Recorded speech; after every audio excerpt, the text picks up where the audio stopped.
Seit Wochen empören die Klimamaßnahmen der Berliner Regierung die Öffentlichkeit. Wegen ihrer Halbherzigkeit, Mutlosigkeit und Gleichgültigkeit, heißt es auch im übrigen Europa. Wegen des zähen Beharrens auf umweltfeindlicher Industriepolitik. Rücksichtslose Industriepolitik machen andere auch. Aber Deutschland ist die viertgrößte Wirtschaftsnation der Welt, mit Kohlendioxideinträgen pro Kopf höher als pro Kopf in China.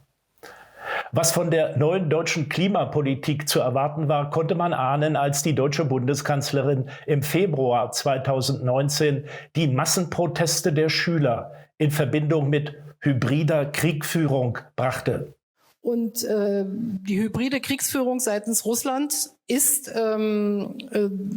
täglich zu spüren in jedem der europäischen Länder. Und diese hybride Kriegsführung im Internet ist sehr schwer zu erkennen, weil sie plötzlich Bewegungen haben, von denen sie gedacht haben, dass sie nie auftreten, die immer ansetzen an einem Manko. Die einen in Deutschland protestieren jetzt die Kinder für Klimaschutz. Das ist ein wirklich wichtiges Anliegen. Aber dass plötzlich alle deutschen Kinder nach Jahren ohne jede sozusagen äußeren Einfluss auf die Idee kommen, dass man diesen Protest machen muss, das kann man sich auch nicht vorstellen. Aber was soll man sich vorstellen? Heimlichen Krieg ausländischer Mächte mit verführten deutschen Kindern? Oder stört sich Berlin an den Massenprotesten, weil es Klimavernutzung dringend benötigt, um im internationalen Konkurrenzkampf weiter aufzusteigen? Im Kampf um globale Herrschaft über die Natur? In Europa vernutzt Berlin das Klima und globale Natur am intensivsten.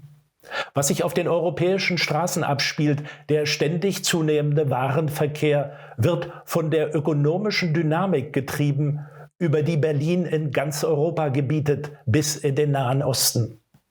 6 der 9 transeuropäischen Warenkorridore der EU führen durch Deutschland.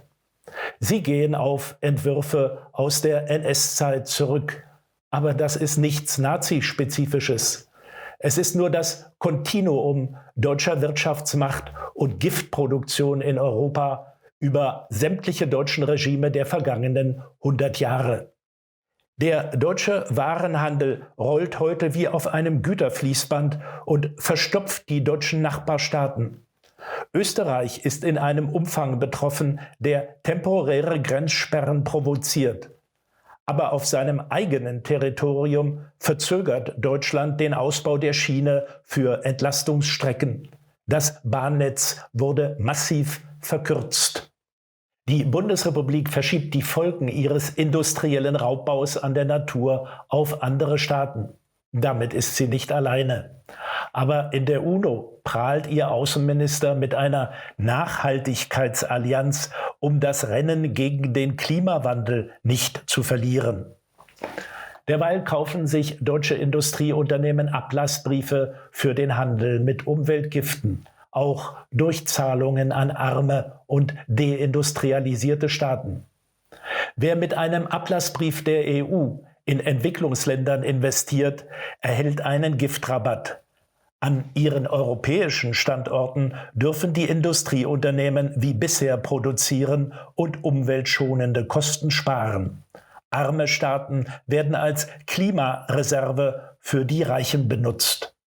In Deutschland gerät pro Kopf der Bevölkerung mehr CO2 in die Atmosphäre als je Einwohner in Indien, mehr als das 5-fache.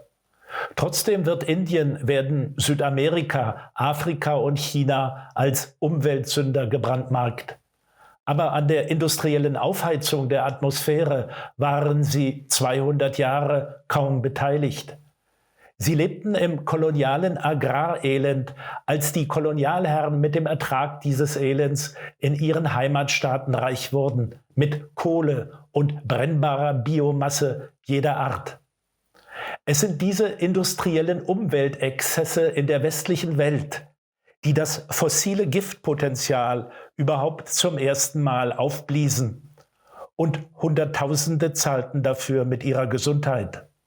Für den jetzigen Zustand, der den gesamten Globus bedroht, sind deren Urheber verantwortlich. Im EU-Europa vor allem Deutschland mit seinen enormen Giftbeiträgen. Warum ist die deutsche Klimapolitik zu einer radikalen Umkehr nicht bereit? Berlin lamentiert über die Vernichtung der Amazonasgebiete, statt auf dem eigenen Kontinent und anderswo zu heilen, was über 200 Jahre angerichtet wurde. Berlin schreibt den Klimakolonialismus der Vergangenheit fort und wendet ihn ins Imperiale. Herrschaftskonkurrenz um die Weltnatur. Kampf um die letzten Reserven. Global und marktgerecht. Wenn nötig, gewaltsam und in Kriegen.